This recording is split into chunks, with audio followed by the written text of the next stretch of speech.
Hey guys, so we're going to take a look at Teenage Mutant Ninja Turtles, the Ultimate Collection Volume 2.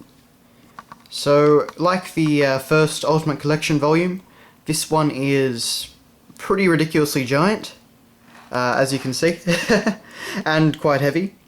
But it's all done very nicely. It's the same sort of, glossy hardcover, and it all looks very good.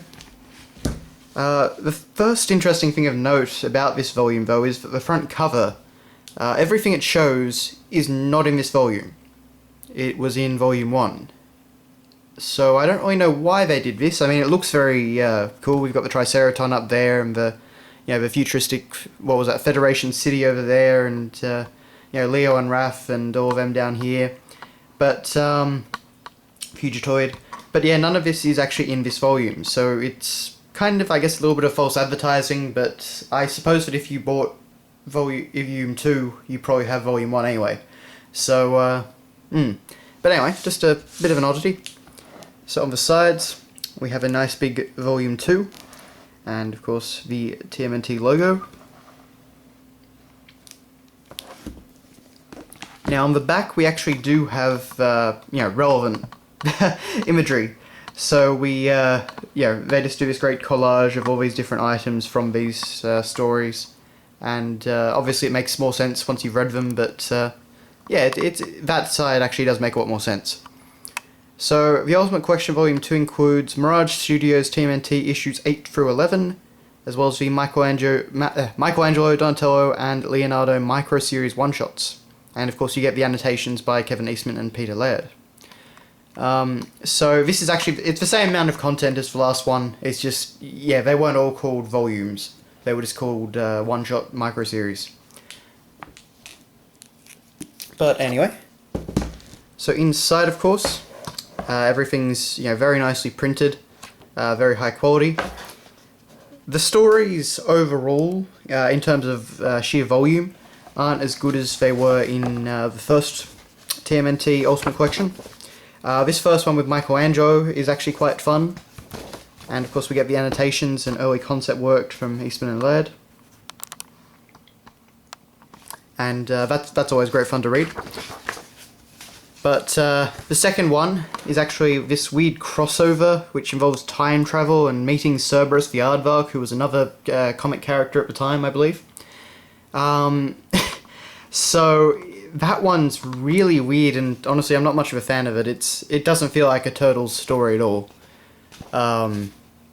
We've got this imp creature called Salvanti, or something like that, I think it was, and yeah, I don't recommend this one. And then the next one after that, and the Cerberus one is actually quite long as well.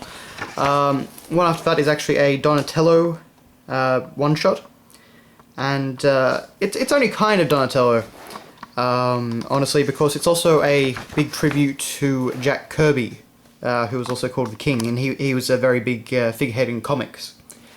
So the TMNT creators wanted to basically do this big, I don't know what you'd say, this big tribute basically to that guy. So it's a fun enough story, but it's not exactly the same quality as some things from TMNT. Well, it's not in my opinion anyway. But after that, we start to kind of get a bit better. We have this story where Splinter's mind is basically taken over by, or not taken over, but Splinter lets this dying old man in Japan use his mind to, kind of fulfill his last mission, and it's, kind of a bit more ninja-y. It's all set in New York and that sort of thing, so it kind of feels a bit more of that style of TMNT. It's not a perfect story, but overall it's pretty fun. But after this, luckily, we get to the really good stuff. Sorry about that. So if we can just go over here, we get to the Leonardo one-shot. And this one is actually very important to the overall story. And it begins this basically 3-volume story arc. And that's what comprises this end of the book. And basically, I don't want to give this stuff away because this is rather, this is what really moves the plot forward, but basically this entire volume is just Leonardo fighting the Foot Clan in all these crazy situations, but with no actual dialogue. He's just fighting, we have all these incredible action panels, and it's just awesome. And to accompany it, we've also got the turtles preparing for Christmas. And there's just a lot of fun character building dialogue down there. So you basically have this really ultra serious story with these really, these one panel light and comic fun things at the very bottom. So this, the volume after this is also great and very action packed. And then the one after that at the very end of the book is a bit different again, because it's much more quiet.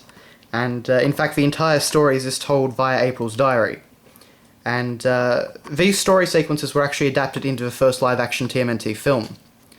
And if you've seen that, of course, you'll probably recognise it here. But it's all very stylistic and very beautifully done. But yeah, so these 3 final volumes are really what make this Ultimate Collection worth buying.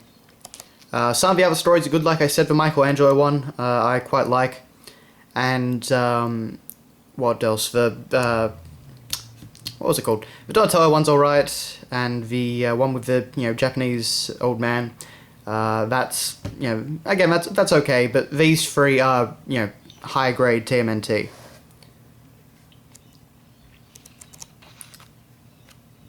So yeah. And of course this will set us up and tie into the next Ultimate Collection volume, which definitely ramps things up again. But I actually don't have it, but I just kind of know the story and that sort of thing from mainly in part from watching the 2003 animated series, but just know the general gist of things. But anyway, so if you like the first Ultimate Collection, this is probably going to be required, but even if it wasn't, for the next volume, I'd definitely say it's still worth it just for those 3 final issues that you get at the back, because they are really, really top notch. So thanks a lot for watching, guys, and I will see you later.